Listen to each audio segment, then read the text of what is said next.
Hi hello അസ്സലാമു അലൈക്കും. Welcome back to your channel. പുതിയൊരു വീഡിയോയിലേക്ക് എല്ലാ കൂട്ടുകാർക്കും സ്വാഗതം. അപ്പോൾ ഇന്നത്തെ വീഡിയോ നമുക്കൊരു കാറ്ററിംഗ് ഉണ്ട് കേട്ടോ. അപ്പോൾ അതിൻ്റെ വിശേഷങ്ങളാണ് ഇന്നത്തെ വീഡിയോയിൽ ഉൾപ്പെടുത്തിയിട്ടുള്ളത്. അപ്പോൾ നമുക്ക് കുറച്ചധികം ഓർഡർ ഉള്ളൊരു ദിവസമാണ് കേട്ടോ. 45 പേർക്കുള്ള ചിക്കൻ ബിരിയാണി, അതുപോലെ തന്നെ 4 പേർക്ക് നെയ്ച്ചോറ്, അതിലേക്ക് കോളിഫ്ലവർ ഫ്രൈ, പിന്നെ ബ്രേക്ക്ഫാസ്റ്റിന് 115 നൂൽപുട്ട്, 15 വെള്ളപ്പം, അതിക്കുള്ള വെജ് കറി കേട്ടോ. ഇതൊക്കെയാണ് നമുക്ക് ഇന്നത്തെ ഓർഡർ കേട്ടോ. അപ്പോൾ ഇതാ ചിക്കനൊക്കെ ഞാൻ കഴുകി വെച്ചിട്ടുണ്ട്. ഇതിപ്പോൾ രാത്രി നമ്മളെ ഫുഡ് കഴിക്കലും കുട്ടികൾക്കുള്ള ഫുഡൊക്കെ കൊടുത്ത് നമ്മൾ കിച്ചൺ ക്ലീനിങ് ഒക്കെ കഴിഞ്ഞതിന് ശേഷമാണ് കേട്ടോ അതിന് ഒരുങ്ങിയിട്ടുള്ളത്. അപ്പോൾ ഗ്രീൻ പീസൊക്കെ ഞാൻ കുറച്ച് നേരത്തെ തന്നെ വെള്ളത്തിലിട്ട് വെച്ചിനി. അപ്പോൾ ഇനി ഇത് കുക്കറിലിട്ട് വേവിച്ചെടുക്കാമെന്ന് വിചാരിച്ചു. ഒക്കെ കഴുകി വെച്ചതാണ് കേട്ടോ. അങ്ങനെ 2 കുക്കറിലായിട്ട് ഇട്ട് കൊടുത്ത് അത് വേവിച്ചെടുക്കുന്നുണ്ട്. പിന്നെ അതുപോലെ തന്നെ ചിക്കനൊക്കെ ഇപ്പോൾ കുറച്ച് നേരമായിട്ടുള്ള തന്നെ കൊണ്ടുവന്നിട്ട് അപ്പോൾ അതൊക്കെ കഴുകി വെള്ളമൊക്കെ ചോരാൻ വേണ്ടിയിട്ട് വെച്ചിട്ടുണ്ട്. പിന്നെ പാലപ്പത്തിനുള്ള മാവ് റെഡിയാക്കി വെച്ചിട്ടുണ്ട്. മാവ് ഇപ്പം അരച്ച് വെച്ചിട്ടുള്ളൂ കേട്ടോ. ഇനിയിപ്പോൾ നമുക്ക് ഒരുപാട് ജോലികളുണ്ടല്ലോ ചെയ്യാൻ. അപ്പോൾ അതൊക്കെ ചെയ്ത് വരുമ്പോഴത്തേന് മാവൊക്കെ റെഡി ആയിക്കോളും. പിന്നെ രാവിലെ 5:30 ഫുഡ് കൊടുക്കണം എന്നാട്ടോ പറഞ്ഞിട്ടുണ്ടായിരുന്നത്. അപ്പോൾ രാത്രി എന്താ പറയുക, ഉറങ്ങാതെ ഇരുന്നാണ്ട് ഉണ്ടാക്കിയ ഫുഡാണ് കേട്ടോ അത്. ഒരിത്തിരി പോലും കണ്ണടച്ചിട്ടില്ല. അപ്പോൾ രാവിലെ 5:30 ഫുഡ് കൊടുക്കണം എന്നുണ്ടെങ്കിൽ രാത്രിയിൽ നമുക്ക് പിന്നെ കിടക്കാൻ ടൈം ഉണ്ടാവില്ലല്ലോ. ഇതൊക്കെ ഉണ്ടാക്കി വരണ്ടേ. അപ്പോൾ ഞാൻ ഗ്രീൻ പീസൊക്കെ വേവിക്കാൻ വെച്ചിട്ടോ കറിക്കുള്ളത്. പിന്നെ നൂൽപുട്ടിനുള്ള മാവ് റെഡിയാക്കി എടുക്കുകയാണ്. നൂൽപുട്ട് ഉണ്ടാക്കാമെന്ന് വിചാരിച്ചിട്ടോ ആദ്യം. അപ്പോൾ ചെമ്പിൽ ആദ്യം ഞാൻ കുറച്ച് വെള്ളം ഒഴിച്ചു കൊടുത്തിട്ടുണ്ട്. എന്നിട്ട് പിന്നെ അതിക്ക് പൊടി ഇട്ടേക്കാണ് കേട്ടോ. പിന്നെ ആവശ്യത്തിനുള്ള വെള്ളം അങ്ങനെ ഒഴിച്ചു കൊടുത്തു. അപ്പോൾ പൊടിൻ്റെ കണക്കൊന്നും ഞാൻ നോക്കിയിട്ടില്ല. ആദ്യം കുറച്ച് പൊടി എടുത്താണ്ട്, കുറച്ച് പറഞ്ഞാൽ ഒരു 2-2.5 കിലോൻ്റെ പൊടി ഉണ്ടാവും കേട്ടോ ഇത്, അരിപ്പൊടി. അപ്പോൾ അത് ആദ്യം ഒന്ന് വെള്ളമൊക്കെ ഒഴിച്ചൊന്ന് മാവൊക്കെ റെഡിയാക്കി എടുക്കുന്നുണ്ട്. അപ്പോൾ ആദ്യം തന്നെ കുറേ പൊടി എടുത്തുകൊണ്ട് ആണ് നനയ്ക്കുമ്പോഴേ ശരിക്ക് അങ്ങനെ വെള്ളം എല്ലായിടത്തും ആവില്ല. കുറേ പൊടി ഉണ്ടാവുമ്പം. അപ്പോൾ ഞാൻ എൻ്റെ ഒരു കണക്കിനനുസരിച്ചിട്ട് ആദ്യം കുറച്ച് എടുത്തുകൊണ്ട് അതേപോലെ കുഴച്ച് റെഡിയാക്കി എടുത്തിട്ടുണ്ട് കേട്ടോ. അപ്പോൾ ഞാൻ നൂൽപുട്ടിന് മാവ് കുഴച്ചെടുക്കൽ ഞാൻ പറയലുണ്ടല്ലോ, അങ്ങനെ കുമിളകൾ വരുന്ന സമയം ഉണ്ടാവുമല്ലോ വെള്ളം തിളപ്പിക്കാൻ വെക്കുമ്പം. ആ ഒരു ടൈമിൽ ഫ്ലെയിം ഓഫാക്കി കൊടുക്കും. പിന്നെ ഞാൻ തന്നെ വീട്ടിൽ കഴുകി പൊടിച്ചെടുത്ത അരിപ്പൊടിയാണ് കേട്ടോ. അപ്പോൾ അതിക്ക് കുറച്ച് കുറഞ്ഞ ചൂടുള്ള വെള്ളം മതി. നല്ല ചൂടുള്ള വെള്ളമായാൽ നമുക്ക് നൂൽപുട്ട് പീച്ചേ ചാടില്ല. അങ്ങനെ നൂൽപുട്ടിൻ്റെ മാവ് വേഗം റെഡിയാക്കി വെച്ചു. പിന്നെ ചിക്കനിൽ മസാല തേച്ച് വെച്ചു. ചിക്കൻ ഫ്രൈ ചെയ്തെടുക്കണം കേട്ടോ. അപ്പം ഇനി നൂൽപുട്ട് ചുടുന്നതിൻ്റെ ഇടയിൽ ചിക്കൻ ഫ്രൈയും ആക്കാമെന്ന് വിചാരിച്ചു. അങ്ങനെ നൂൽപുട്ട് ഞാൻ പീച്ചെടുക്കുന്നുണ്ട് കേട്ടോ. ഈ മരത്തിൻ്റെ അച്ചുകൊണ്ട് കേട്ടോ ഞാൻ നൂൽപുട്ട് ഉണ്ടാക്കൽ. എളുപ്പം ആവും. നമ്മളങ്ങനെ കൈകൊണ്ട് നല്ലോണം ബലം പിടിച്ച് മാവ് പീച്ചെടുക്കേണ്ട ആവശ്യമില്ല കേട്ടോ. അപ്പോൾ ഞാൻ പീച്ചെടുക്കുമ്പോൾ നിങ്ങൾക്ക് മനസ്സിലാവുണ്ടാവും. ഞാൻ സ്പീഡൊന്നും കൂടിയിട്ടില്ല കേട്ടോ വീഡിയോ. നല്ല രീതിയിൽ തന്നെ നമുക്ക് മാവ് ഇതേപോലെ ഇങ്ങനെ പീച്ചെടുക്കാൻ പറ്റും കേട്ടോ. അപ്പോൾ എൻ്റെ അടുത്ത് 6 തട്ടാണുള്ളത്. 6 തട്ടുക്കും ഞാൻ ഇതേപോലെ നൂൽപുട്ട് പീച്ചെടുത്തിട്ടുണ്ട് ആദ്യം. പിന്നെ ഇഡ്ഡലി ചെമ്പിൽ വെള്ളം വെച്ചിട്ടുണ്ട് കേട്ടോ. അപ്പോൾ അതിലാണിത് വേവിച്ചെടുക്കണത് ഞാൻ. അപ്പോൾ ഗ്യാസുമ്മ ചിക്കൻ പൊരിക്കും ചെയ്യാം, വിറകടുപ്പത്ത് നൂൽപുട്ടും ഉണ്ടാക്കാമെന്ന് വിചാരിച്ചിട്ടോ. അപ്പോൾ വെള്ളം തിളക്കാൻ വേണ്ടിയിട്ട് ഞാൻ അടുപ്പത്ത് വെച്ചിട്ടുണ്ട്. അപ്പോൾ ഇപ്പോൾ 6 പ്ലേറ്റിലും ഇതേപോലെ ഇങ്ങനെ നൂൽപുട്ടൊക്കെ ആക്കി വെച്ചിട്ടുണ്ട്. ഇനി നമുക്ക് വേഗം ചുട്ടെടുക്കാം. പിന്നെ ഇത് വെന്ത് വരുമ്പോഴത്തേനും അതിൻ്റെ ഇടയിൽ വേറെ ജോലികളൊക്കെ നമുക്ക് ചെയ്യാമല്ലോ. അപ്പോൾ മക്കളും കൂടെ ഉണ്ട് കേട്ടോ ഹെൽപ്പിന്. മക്കളൊക്കെ ഉണ്ട്, 4 ആളുണ്ട് എൻ്റെ ഒപ്പം. അപ്പോൾ ഓരൊക്കെ ഉള്ളി തൊലി കളയാനും അങ്ങനെയുള്ള പണിക്കൊക്കെ നിന്നിട്ടുണ്ട് കേട്ടോ. ഞാൻ പിന്നെ വീഡിയോ ഒന്നും എടുത്തിട്ടില്ല. നമുക്ക് ഇങ്ങനെ ഫുഡ് ഉണ്ടാക്കുമ്പോൾ വീഡിയോ എടുക്കലും അതേപോലെ തന്നെ ഫുഡ് ഉണ്ടാക്കലും ഒക്കെ കൂടെ ആകുമ്പോൾ ഒരു തിരക്കല്ലേ. അപ്പോൾ ഞാൻ അങ്ങനെ ജോലിയൊക്കെ ചെയ്യുന്ന സമയത്ത് ട്രൈപോഡ് ഇവിടെ കൊണ്ടുവന്ന് വെക്കും, ക്യാമറ ഓൺ ആക്കി വെക്കും. പിന്നെ ഒക്കെ കഴിഞ്ഞിട്ട് എല്ലാം കഴിഞ്ഞിട്ടല്ലേ പിന്നെ നമ്മൾ വീഡിയോ എഡിറ്റ് ചെയ്യുക. അപ്പം ഇതിൽ എന്തൊക്കെയാണ് വന്നിക്കണമെന്നൊക്കെ ഉള്ളത് ഞാൻ തന്നെ എഡിറ്റ് ചെയ്യുമ്പോഴേ കാണുള്ളൂ കേട്ടോ. ഫുഡ് ഉണ്ടാക്കുമ്പോൾ പുറത്തേക്ക് ഉണ്ടാക്കി കൊടുക്കല്ലേ, അപ്പം അതിമക്കാവും കൂടുതൽ ശ്രദ്ധ. അപ്പം പിന്നെ എഡിറ്റ് ചെയ്യുന്ന സമയത്താണ് അതും കൂടിയൊക്കെ എടുത്താൽ മതിയെന്ന് എന്നൊക്കെ തോന്നുള്ളൂ കേട്ടോ. അങ്ങനെ നമ്മൾ നൂൽപുട്ട് വേഗം ചുട്ടെടുക്കുന്നുണ്ട്. അപ്പം ഫസ്റ്റ് ഇതേപോലെ സ്റ്റാൻഡുമ്മക്ക് വെച്ച് കൊടുത്തിട്ടുണ്ട് കേട്ടോ. ഇനിയിപ്പോൾ 3 പ്ലേറ്റും കൂടെ ഉണ്ടല്ലോ. ഇത് വെന്ത് വരുമ്പോൾ ആ 3 പ്ലേറ്റും ആയിക്കാണ് വെച്ച് കൊടുക്കും അങ്ങനെ കേട്ടോ. അപ്പോൾ ഫസ്റ്റത്തെ ട്രിപ്പ് ആയിട്ടുണ്ട്. അപ്പോൾ ഞാൻ അവിടെ ഒരു വാഴൻ്റെ ഇല വിരിച്ചിട്ടുണ്ട് കേട്ടോ. അപ്പോൾ അതിക്ക് ഇതേപോലെ ഇങ്ങനെ ഇട്ട് കൊടുക്കാമെന്ന് കരുതി. പിന്നെ കുറച്ചൊക്കെ ഉണ്ടായിട്ട് ചൂടാറിയിട്ട് പിന്നെ അകത്തേക്ക് കൊണ്ടുവന്ന് വെക്കും. പിന്നെ അങ്ങനെ ചുട്ടെടുക്കുക കേട്ടോ ഞാൻ ചെയ്യുന്നത്. അപ്പോൾ ഫസ്റ്റ് ട്രിപ്പായി. പിന്നെ അതേപോലെ തന്നെ സെക്കൻഡ് ട്രിപ്പും ആയി തുടങ്ങിയിട്ടുണ്ട്. ഇങ്ങനെ 115 നൂൽപുട്ട് ഉണ്ടാക്കിയെടുക്കണം കേട്ടോ. പിന്നെ നൂൽപുട്ടൊക്കെ ഇങ്ങനെ റെഡിമെയ്ഡ് വാങ്ങാനൊക്കെ കിട്ടും.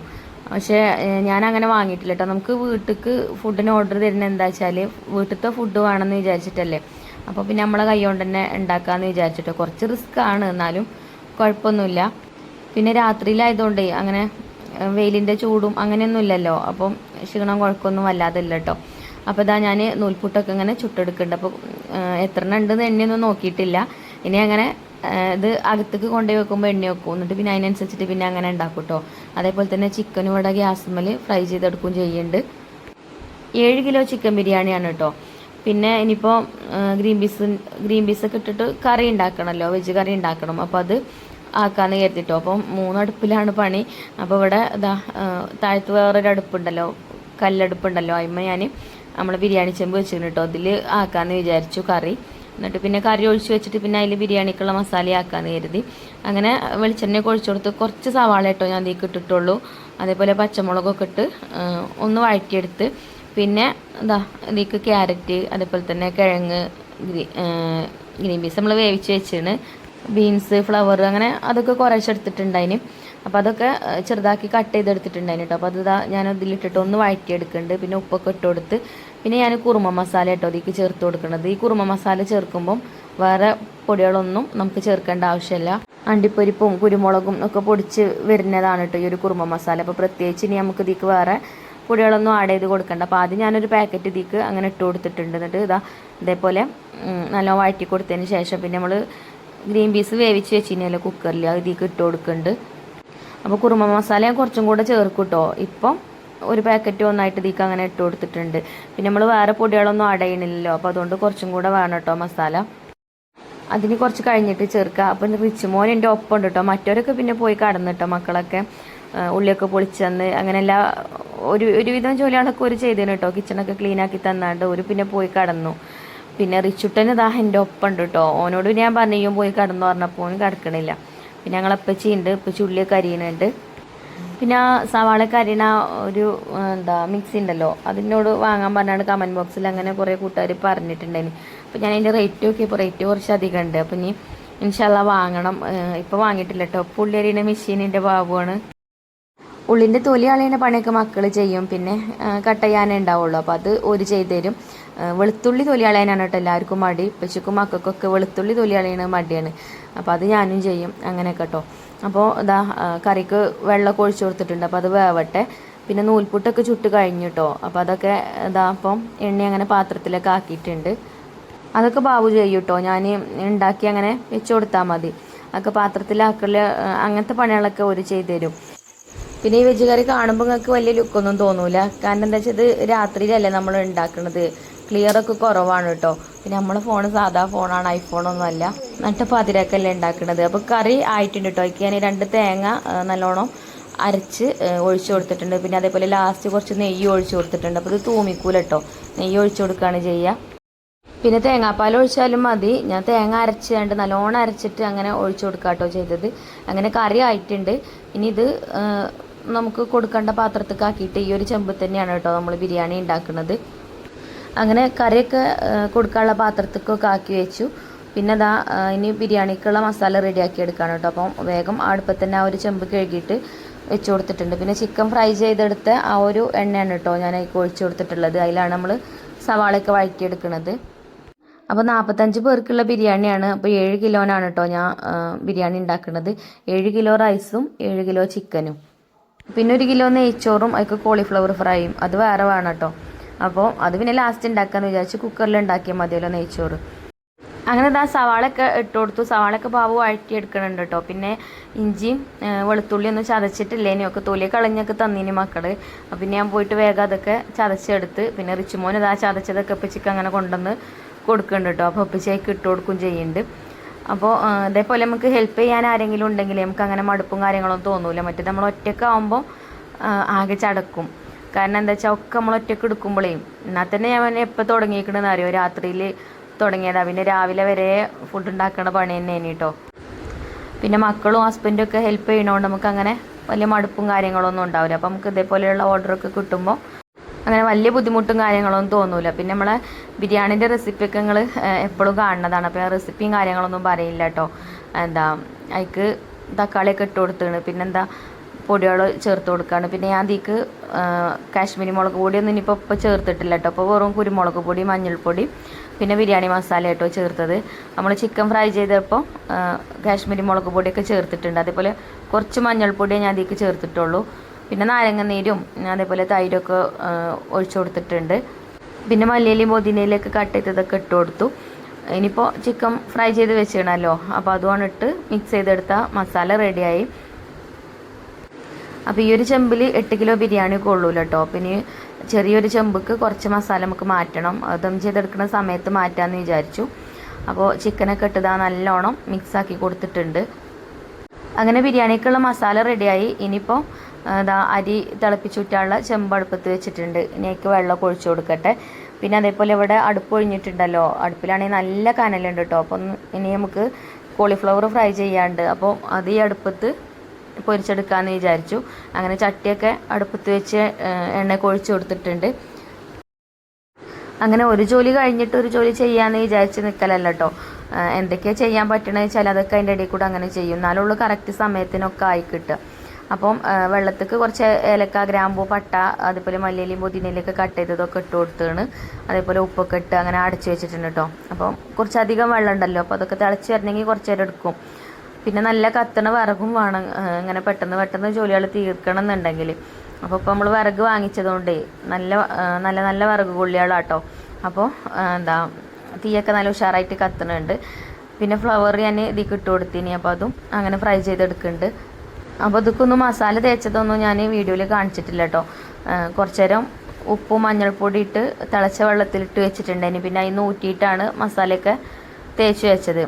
മസാലയൊക്കെ തേച്ച് ഒരു അരമണിക്കൂർ റെസ്റ്റ് ചെയ്യാനൊക്കെ വെച്ചിട്ടുണ്ടാവും. എന്നിട്ടാണ് കേട്ടോ ഫ്രൈ ചെയ്തെടുക്കുന്നത്. അതേപോലെ തന്നെ ഇനി നമുക്ക് പാലപ്പം ചുട്ടെടുക്കാനുണ്ട്. അപ്പോൾ പാലപ്പത്തിൻ്റെ മാവ് ആ ഒരു സമയമൊക്കെ ആയപ്പോൾ ഞാൻ തുറന്നു നോക്കിയപ്പോഴേ മാവൊക്കെ നല്ലോണം പൊങ്ങി വന്നിട്ടുണ്ട്. അപ്പം ഇതിൻ്റെ ഇടയിൽ കൂടെ അതുകൊണ്ട് ചുട്ടെടുക്കാമെന്ന് വിചാരിച്ചിട്ടോ. അപ്പോൾ ഗ്യാസിന്മേൽ ഞാൻ പാലപ്പ ചട്ടി വെച്ചിട്ടുണ്ട്. അങ്ങനെ ആ മാവക്ക് ഉപ്പൊക്കെ ഇട്ട് ഇളക്കി കൊടുത്ത് പാലപ്പവും ചുട്ടെടുക്കുന്നുണ്ട്. അപ്പോൾ തന്നെ സമയം 2:45 കേട്ടോ. ഇനിയിപ്പോൾ ബിരിയാണി ദം ചെയ്തെടുക്കും ചെയ്യണ്ടേ. അപ്പോൾ 5:30 ഫുഡ് വേണമെന്നാണ് അവർ പറഞ്ഞിനിയത്. നമ്മൾ കറക്റ്റ് സമയത്ത് ആക്കിയിട്ടുണ്ട് കേട്ടോ. പക്ഷേ ഒരു പിന്നെ അപ്പോൾ വന്നിട്ടില്ല. പിന്നെ എന്നോട് വിളിച്ച് പറഞ്ഞു, ഒരു ഇവിടെ ഒന്നും ഉള്ളതല്ല, കോട്ടയത്തോ അവിടെ എവിടേക്കാണ് കേട്ടോ. പിന്നെ ഊട്ടിക്ക് ടൂറ് പോവാണ്. അപ്പം ചന്തക്കുന്നുമ്മക്കാണ് നമ്മൾ ഈ ഫുഡ് കൊണ്ടു കൊടുക്കേണ്ടത്. അപ്പോൾ ചന്തക്കുന്നുക്ക് നമ്മളിവിടെ നിന്ന് ഒരു 6-7 കിലോമീറ്ററൊക്കെ ഉണ്ടാവും ഈ കാര്യം. അപ്പം ഇടവണ്ണ എത്തിയിട്ട് വിളിക്കാമെന്നൊക്കെ പറഞ്ഞേക്കാണ് കേട്ടോ. അപ്പോഴത്തേനൊക്കെ റെഡിയാക്കി പാക്ക് ചെയ്തൊക്കെ വെക്കണ്ടേ. അപ്പോൾ പാലപ്പൊക്കെ ഞാൻ ഇവിടെ ചുട്ടെടുക്കുന്നുണ്ട് അതിൻ്റെ ഇടയിൽ കൂടെ. അതേപോലെ തന്നെ ഫ്ലവർ പൊരിച്ചെടുക്കും ചെയ്യുന്നുണ്ട്. അപ്പോൾ ഇതും കഴിയാനായിട്ടുണ്ട് കേട്ടോ. ഒരു ട്രിപ്പും കൂടി ഉള്ളൂ. പിന്നെ ഞാനങ്ങനെ ഒരുപാട് ഓയിൽ അങ്ങോട്ട് ഒഴിച്ചു കൊടുത്താണ്ട് ഒറ്റയടിക്ക് ഫ്രൈ ചെയ്തെടുക്കലല്ല, കുറച്ച് ഓയിലേ ഞാൻ ഒഴിച്ചിട്ടുള്ളൂ കേട്ടോ. അപ്പോൾ അങ്ങനെ 2-3 പ്രാവശ്യമൊക്കെ ഇട്ടിട്ട് അത് ഫ്രൈ ചെയ്തെടുത്തു. 4 പേർക്കുള്ളതാണ് കേട്ടോ, നെയ്ച്ചോറുക്കുള്ളതാണ്. അപ്പോൾ ഇനി നമുക്ക് ബിരിയാണി മസാല ചെറിയൊരു ചെമ്പുക്കും കൂടെ കുറച്ചാക്കി കൊടുക്കുക. അല്ലെങ്കിൽ ഇതിലൊറ്റക്ക് അത് ദം ചെയ്തെടുക്കാൻ കഴിയൂല. അപ്പോൾ ഞാൻ ചെറിയൊരു ചെമ്പുക്കും കൂടെ ആക്കിയിട്ടുണ്ട്. എന്നിട്ടാട്ടോ അരിയൊക്കെ ഇട്ട് കൊടുക്കുന്നത്. അരി ഇട്ട് കഴിഞ്ഞാൽ പിന്നെ പെട്ടെന്ന് ഊറ്റാനാവും. അപ്പോൾ പിന്നെ അതിനൊന്നും ടൈം കിട്ടൂല. അപ്പോൾ അതൊക്കെ റെഡിയാക്കിയിട്ട് അരി ഇട്ട് കൊടുത്താൽ പാകത്തെ വേവിന് തന്നെ നമുക്ക് ഊറ്റിയെടുക്കുകയും ചെയ്യാം. തീ നല്ല ഉഷാറായിട്ട് തന്നെ കത്തുണ്ട്, അപ്പോൾ എളുപ്പമാവും. അങ്ങനെ അരിയൊക്കെ ഊറ്റാനായിട്ടുണ്ട്. അപ്പോൾ ഹസ്ബൻഡും കൂടെ ഉണ്ടായതുകൊണ്ടേ ഞങ്ങൾ രണ്ടാളും അങ്ങനെ ഊറ്റണമുണ്ട് കേട്ടോ. അപ്പോൾ ഒരു ഓട്ടപാത്രത്തേക്ക് അങ്ങനെ ഊറ്റിയിട്ടിരുന്നുണ്ട്. ഞാൻ ഊറ്റണത് ചെമ്പുക്ക് തന്നെ ഇട്ട് കൊടുക്കുകയാണ്. ആ ഉള്ളരി ഇങ്ങനെ പൊട്ടൂലേ, ആ സമയത്ത് വേണം കേട്ടോ ഊറ്റാൻ. വേവേറി കഴിഞ്ഞാൽ പിന്നെ ദമ്മിലും കൂടെ കിടക്കുമ്പോഴേ റൈസ് നല്ലോണം വേവേറും. അപ്പോൾ പാകത്ത് വേവിന് വേണം ഊറ്റാൻ. അപ്പോൾ അങ്ങനെ ഊറ്റുന്ന സമയത്ത് ആരെങ്കിലുമൊക്കെ നമുക്ക് ഒപ്പുണ്ടെങ്കിൽ സുഖമാണ്. ഒരാളിത് ഊറ്റുന്ന സമയത്ത് നമുക്ക് ഇതിൻ്റെ ഇടയിൽ കൂടെ ഇതിക്ക് ചേർക്കാനുള്ളതൊക്കെ അങ്ങനെ ചേർക്കുക. മറ്റത് ഇതൊക്കെ ഒരാൾ ഒറ്റക്കാവുമ്പോൾ ചിലപ്പോൾ വേവേറും.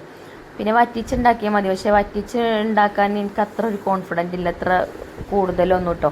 ഞാൻ അധികം ഇങ്ങനെ തിളപ്പിച്ചൂറ്റിയിട്ട് തന്നെയാണ് ബിരിയാണി ഉണ്ടാക്കൽ. അരി തിളപ്പിച്ചൂറ്റി ഉണ്ടാക്കുമ്പോൾ ഊറ്റണ സമയത്ത് ഊറ്റാൻ ആരെങ്കിലും ഹെൽപ്പിനുണ്ടെങ്കിൽ അങ്ങനെ തന്നെയാണ് കേട്ടോ ചെയ്യൽ. അങ്ങനെ അതിക്കുള്ള നെയ്യും അതേപോലെ സവാളയും മണ്ടിപ്പരിപ്പ് മുന്തിരിയൊക്കെ ഫ്രൈ ചെയ്തൊക്കെ വെച്ചിനി. അതൊക്കെ ഇടയിൽ കൂടെ അങ്ങനെ കുറച്ച് ചേർത്ത് കൊടുക്കുന്നുണ്ട്. പിന്നെ കുറച്ച് റോസ് വാട്ടറും ഇങ്ങനെ ഒന്ന് തെളിച്ച് കൊടുക്കുന്നുണ്ട് കേട്ടോ, നല്ലൊരു ഫ്ലേവറൊക്കെ കിട്ടാൻ വേണ്ടിയിട്ട് ബിരിയാണിക്ക്. അങ്ങനെ ഈ ചെമ്പുക്കുള്ളതായിട്ടുണ്ട്. ഇനി ചെറിയ ചെമ്പുക്ക് ഇട്ട് കൊടുക്കാമെന്ന് കരുതി ബാക്കി. അപ്പോൾ നല്ല 6 kg നല്ല നെയ്യൊക്കെ ഒഴിച്ചു കൊടുക്കുന്നുണ്ട് കേട്ടോ. അപ്പോൾ ഇതിക്കുള്ളതായി. ഇനിയിപ്പോൾ ചെറിയ ചെമ്പുക്കും അതേപോലെ ബാക്കിയുള്ള റൈസ് അയക്കും ഇട്ട് കൊടുത്തു. അയക്കും അതേപോലെ തന്നെ നെയ്യും സവാളയും മണ്ടിപ്പരിപ്പ് മുന്തിരിയൊക്കെ ഫ്രൈ ചെയ്തതൊക്കെ ചേർത്തിട്ടുണ്ട്. ബിരിയാണി മസാലയും കുറച്ചിങ്ങനെ വെതറി കൊടുത്തിട്ടുണ്ട്.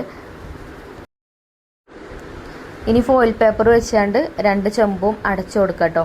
ഫോയിൽ പേപ്പറാണ് സുഖം. നമ്മൾ മൈദയൊക്കെ പശയൊക്കെ ഉണ്ടാക്കി ആവുമ്പോഴത്തേനെ നേരം കുറേ ആവും ചെയ്യും. അപ്പോൾ അതിലേറെ സുഖം ഫോയിൽ പേപ്പർ വെക്കണതാണ് കേട്ടോ. എന്നാൽ പിന്നെ ആവി പുറത്ത് പോവില്ല, നല്ലോണം ദമ്മ് കയറും ചെയ്യും. ഇനി അതിൻ്റെ മേലെ അതിൻ്റെ അടപ്പ് വെച്ച് കൊടുത്താൽ മതി. അങ്ങനെ ഫോയിൽ പേപ്പറൊക്കെ വെച്ച് വലിയ ചെമ്പ് ആദ്യം അടച്ചു കൊടുത്തു. പിന്നെ ചെറിയ ചെമ്പും ഫോയിൽ പേപ്പറൊക്കെ വെച്ച് ഒക്കെ റെഡിയാക്കിയിട്ടുണ്ട്. പിന്നെ എനിക്ക് ചില കൂട്ടുകാരൊക്കെ മെസ്സേജ് അയക്കലുണ്ട്, ചില കൂട്ടുകാരൊക്കെ വിളിച്ച് ചോദിക്കലുണ്ട് ഇങ്ങനെ കാറ്ററിങ് തുടങ്ങാൻ ആഗ്രഹമുണ്ട്, അപ്പോൾ ഇമ്മ എത്ര ലാഭം കിട്ടുക, 1 കിലോ ബിരിയാണി വെച്ചാൽ എത്ര കിട്ടുക എന്നൊക്കെ ചോദിക്കാറുണ്ട്. 1 കിലോ ബിരിയാണി മേലൊന്നും നമുക്ക് അങ്ങനെ വലിയ ലാഭമൊന്നും കിട്ടൂല കേട്ടോ. ഇതേപോലെ കുറച്ച് അധികമൊക്കെ ഉണ്ടാവുമ്പം 8 കിലോനോ 5 കിലോനൊക്കെ ഉണ്ടാകുമ്പോൾ നമുക്ക് അത്യാവശ്യം കുറച്ച് പൈസയൊക്കെ അതിമ്മ കിട്ടും. അല്ലാതെ 1 കിലോനൊന്നും വെച്ച് കൊടുത്ത അതിമ്മൊന്നും നമുക്കൊന്നും കിട്ടൂല കേട്ടോ. പിന്നെ എല്ലാവർക്കും അറിയാമല്ലോ സാധനത്തിൻ്റെയൊക്കെ റേറ്റ് ഇപ്പോൾ. അപ്പോൾ ഞാൻ ഇപ്പോൾ 850 രൂപ കേട്ടോ 1 കിലോന് വാങ്ങിക്കൽ. അതിപ്പോൾ ചിക്കനാണെങ്കിലും ബീഫാണെങ്കിലൊക്കെ ഇപ്പോൾ അങ്ങനെ തന്നെ വാങ്ങിക്കൽ. ചിക്കൻ ഇപ്പോൾ കുറച്ച് റേറ്റ് കുറഞ്ഞിട്ടുണ്ട്. പിന്നെ ഇതിൻ്റെ ഇടയിലൊക്കെ പെരുന്നാളിൻ്റെ അതിലൊക്കെ നമുക്ക് നല്ലോണം ഓർഡർ ഉണ്ടായിനി. അന്നൊക്കെ ചിക്കനൊക്കെ നല്ല റേറ്റും തന്നെ. ഇപ്പോൾ കുറച്ച് കുറഞ്ഞാണ് കേട്ടോ. പിന്നെ നമ്മൾ രാത്രി ഉറക്കമൊഴിച്ചാണ്ടൊക്കെ ഇങ്ങനെ ഫുഡൊക്കെ ഉണ്ടാക്കുമ്പോഴേ അപ്പോൾ അതിന് നമുക്കൊരു കൂലി കിട്ടണ്ടേ. അപ്പോൾ അതിനനുസരിച്ചിട്ടുള്ള ക്യാഷും കാര്യങ്ങളൊക്കെ വാങ്ങിക്കും. നമുക്കും നഷ്ടം ഉണ്ടാവരുത്, ഇത് കൊണ്ടുപോകണവർക്കും നഷ്ടം ഉണ്ടാവരുത്. അങ്ങനെ ആ ഒരു രീതിയിൽ നമ്മൾ പൈസയൊക്കെ ഒക്കെ കണക്കൂട്ടിയിട്ട് അങ്ങനെയൊക്കെ ആയിട്ടോ വാങ്ങിക്കാറ്. അപ്പോൾ 2 ബിരിയാണിയും തമ്മിലായിട്ടുണ്ട്. ഇനി നമുക്കൊക്കെ പാക്ക് ചെയ്തൊക്കെ റെഡിയാക്കി വെക്കാം. അപ്പോൾ റിച്ചുമോൻ ഒരു 3:45 4 ആയപ്പോൾ കടന്നിറങ്ങാൻ പോയി. ബാബു അതേമാതിരി ഇപ്പം ഞാനൊന്ന് കിടക്കട്ടെ എന്നാണ് കിടക്കാൻ പോയിട്ടോ. പിന്നെ ഞാൻ ഒറ്റക്കായി ലാസ്റ്റ്. അപ്പോൾ ഞാൻ പറഞ്ഞല്ലോ ഞാൻ കിടന്നിട്ടെന്നല്ല. അപ്പോൾ ഇനി നിസ്കാരമൊക്കെ കഴിഞ്ഞിട്ട് ഇത് കൊണ്ടുപോയി കൊടുക്കാമെന്ന് വിചാരിച്ചാണ്. അപ്പം അപ്പോഴൊന്നും ഓരോടൊന്നും പോന്നിട്ട് തന്നെ അല്ല കേട്ടോ. അപ്പോൾ ഞാൻ കുറച്ച് കഴിഞ്ഞിട്ടാണ് പിന്നെ പോയത്. ഒരു ഇടവണ്ണ എത്തിയിട്ട് വിളിക്കാൻ പറഞ്ഞിട്ടുണ്ടായിനി. അപ്പം ഒക്കെ റെഡിയാക്കി വെച്ചാൽ പിന്നെ ഒന്നും മറക്കൂലല്ലോ. ഇല്ലെങ്കിൽ പിന്നെ എന്തെങ്കിലുമൊക്കെ ഒന്ന് മറന്നു കഴിഞ്ഞാൽ പിന്നെ പോയി കാര്യം. അപ്പോൾ ഒക്കെ റെഡിയാക്കി വെച്ചാൽ പിന്നെ ആ ടെൻഷൻ ഉണ്ടാവില്ല. പിന്നെ പോയിട്ട് കുളിച്ച് നിസ്കാരമൊക്കെ കഴിഞ്ഞ് പിന്നെ കുറച്ച് റിലാക്സ് ആയിട്ടാണ് കേട്ടോ പിന്നെ ഫുഡൊക്കെ കൊടുക്കാൻ പോവാൻ നിന്നത്. ഞാനും പോയിട്ടുണ്ടായിരുന്നു കൊടുക്കാൻ. അങ്ങനെ ഫോയിൽ പേപ്പർ വെച്ച് ഒക്കെ അടച്ചു കൊടുത്തിട്ടുണ്ട്. കറി സ്റ്റീലിൻ്റെ ആ കലത്തിലുണ്ട്. അതേപോലെ നൂൽപുട്ട് ഈ ഒരു ചെമ്പിലും ഉണ്ട്. പിന്നെ വേറൊരു പാത്രത്തിലും ഉണ്ട് കേട്ടോ നൂൽപുട്ട്. ഞാൻ കാസറോളാക്കിനി നൂൽപുട്ടും പാലപ്പമൊക്കെ, പക്ഷേ അത് അടക്കാൻ കഴിയണില്ല. അപ്പോൾ നമ്മളിങ്ങനെ പാത്രത്തിലാക്കി ഫുഡൊക്കെ കൊടുക്കുമ്പോഴേ ചില ആൾക്കാർ ശരിക്കും ശ്രദ്ധിക്കൊന്നുമില്ല, അങ്ങോട്ട് തുറക്കും. അപ്പോൾ അങ്ങനെ പൊട്ടുന്നതാണ് കേട്ടോ. ഒക്കെ അതിലടക്കാൻ കഴിയില്ല. അപ്പോൾ സ്റ്റീലിൻ്റെ ഒരു കലത്തേക്ക് ആക്കിക്കണമൊക്കെ ഒക്കെ ഫോയിൽ പേപ്പർ വെച്ച് അടച്ചേക്കാണ് കേട്ടോ. അതേപോലെ നെയ്ച്ചോറും ഉണ്ടാക്കി. നെയ്ച്ചോറും ഈ ഒരു പാത്രത്തിലാണ്. അപ്പോൾ ഇതിൻ്റെ അടപ്പന്നെ വെച്ച് കൊടുത്തു കഴിഞ്ഞാൽ ബസ്സിലൊക്കെ അല്ലേ, അപ്പോൾ അതിങ്ങനെ കുത്തിക്കുലുങ്ങിയിട്ട് ചിലപ്പോൾ ഒക്കെ പുറത്ത് പോകാൻ ചാൻസ് ഉണ്ട്. അപ്പോൾ ഞാൻ ഇതേപോലെ ഫോയിൽ പേപ്പർ വെച്ചൊക്കെ അടച്ചിട്ടുണ്ട്. എന്നിട്ട് അതിൻ്റെ അടപ്പ് പിന്നെ അതിൻ്റെ മേലെ അങ്ങനെ വെച്ച് കൊടുക്കുക കേട്ടോ ചെയ്യുന്നത്. അപ്പോൾ നെയ്ച്ചോറായി. നെയ്ച്ചോറ് പാക്ക് ചെയ്തു. അപ്പോൾ ഇതിക്ക് കോളിഫ്ലവർ ഫ്രൈ ആട്ടോ പറഞ്ഞിരുന്നത്. അപ്പോൾ അതും ഞാൻ ഫ്രൈ ചെയ്യുന്ന വീഡിയോയിൽ കാണിച്ചിരുന്നല്ലോ അല്ലേ. അപ്പോൾ ഇതാട്ടോ അത് ഈ കാസറോളിലാക്കിയിട്ടുണ്ട്. 4 പേർക്കുള്ളതാണ് കേട്ടോ ഇത്. അതിന് പിന്നെ ഫോയിൽ പേപ്പറൊന്നും വെച്ചിട്ടില്ല. നല്ല ടൈറ്റ് ആയിട്ടുള്ള അടപ്പുള്ളതുകൊണ്ട് അങ്ങനെ അതങ്ങനെ അടച്ചു വെച്ചു. പിന്നെ നമ്മൾ ബിരിയാണിക്ക് തൈരാണ് കൊടുക്കൽ, തൈര് സാലഡ് കൊടുക്കും. അപ്പോൾ ഇതൊക്കെ എൻ്റെ ബാബുവൊക്കെ റെഡിയാക്കി തന്നതേന് കേട്ടോ. പിന്നെ പാത്രത്തിലാക്കാനുള്ളതിന് എനിക്ക്. അപ്പോൾ അതും ആയി. പിന്നെ അതേപോലെ ഈത്തപ്പഴച്ചാറിൻ്റെ റെസിപ്പി എന്നോട് ചോദിച്ചിനി. ഇൻഷാ അല്ലാഹ് ഞാൻ പിന്നെ കാണിക്കണ്ട കേട്ടോ. ഇതിൻ്റെ അടിയിലൊക്കെ കൂടെ ഒന്നും കാണിക്കാൻ കഴിയൂല. എന്നാൽ തന്നെ ഒന്ന് വീഡിയോ അത്യാവശ്യം ഉണ്ടാവും, അത്യാവശ്യം ലെങ്ത്ത് കൂടുതലാണ്. അപ്പോൾ ഒക്കെ ആയി, ഒക്കെ റെഡിയായി. പിന്നെ ഒരു ഇടവണ്ണയൊക്കെ എത്തിയപ്പോൾ ഒരു വിളിച്ചിനി. അപ്പോൾ മക്കൾ ഒക്കെ മേലേക്ക് കൊണ്ടുവന്ന് തന്നിട്ടുണ്ട് കേട്ടോ. പിന്നെ ഒരു ചോറ് വിളമ്പാല കോരി സ്പൂണ് അങ്ങനെയുള്ളതൊക്കെ വേണ്ടിനി. അപ്പോൾ അതൊക്കെ വേറൊരു പാത്രത്തിലെടുത്ത് വെച്ചിട്ടുണ്ട്. ചോറ് കുത്താനുള്ള ചെമ്പും ഒക്കെ എടുത്ത് വെച്ചിട്ടുണ്ട് കേട്ടോ. അങ്ങനെ പിന്നെ ബാവും നമ്മൾ ഫുഡ് കൊണ്ടുപോകണ കാക്കിയൊക്കെ വണ്ടിക്ക് എടുത്ത് വെച്ചാണ്. പിന്നെ ഞാനും കൂടെ പോയിട്ടുണ്ടായിന് കേട്ടോ. അപ്പോൾ അങ്ങനെ അൽഹംദുലില്ലാ നമ്മൾ ഏറ്റ ഓർഡർ നല്ല രീതിയിൽ തന്നെ നമുക്ക് കൊടുക്കാനൊക്കെ പറ്റി. കറക്റ്റ് സമയത്ത് തന്നെ ഫുഡ് കൊടുക്കുകയും ചെയ്തു. അപ്പോൾ ഇത്രയേ ഉള്ളൂ. അപ്പോൾ ഒക്കെ കഴിഞ്ഞിട്ട് പിന്നെ ഞാൻ ആലോചിക്കും ഇതൊക്കെ ഞാൻ ഒറ്റയ്ക്ക് ഉണ്ടാക്കിയതാണല്ലോ എന്ന്. ഒറ്റയ്ക്കല്ല, മക്കളും ഹസ്ബൻഡൊക്കെ ഹെൽപ്പിനുണ്ട്. എന്നാലും ഞാൻ അങ്ങനെ വിചാരിക്കും എൻ്റെ കൈ കൊണ്ട് തന്നെ ഉണ്ടാക്കിയതാണല്ലേ അതൊക്കെ എന്നിട്ടോ. അപ്പോൾ ഒരു സന്തോഷമാണ്. അപ്പോൾ എന്തായാലും ഫുഡൊക്കെ കൊടുത്തിട്ടോ. പിന്നെ ഒരു ബസ്സിൻ്റെ ബാക്കാണ് എനിക്ക് വീഡിയോ എടുക്കാൻ കിട്ടിയത്. അപ്പോൾ ഇന്നത്തെ വീഡിയോ ഇത്രേ ഉള്ളൂ. ഇൻഷാ അല്ലാ നാളെ കാണാം. Thank you.